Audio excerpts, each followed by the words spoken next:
Assalamu alaykum hormatli obunachilar. Bugungi videomuz ko'rib turgan Lacetti Gentra'miz satılıyor. Maşinin yılı 23. Yörani 44.500. Maşini bir atar obzor etdik. Maşinin balansasyonelari. Yine balonlar zor. Maşinada metan var. 80'lik metan balon var. Polik, cihol, mekanik.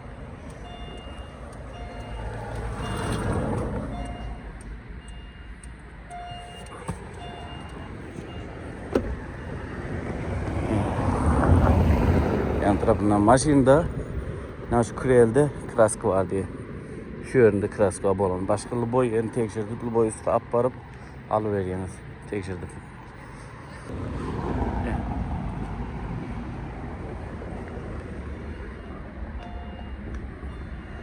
Maşinimiz yine bir atraydı ötüyor. Maşinin yılı 23, yörani 44.500.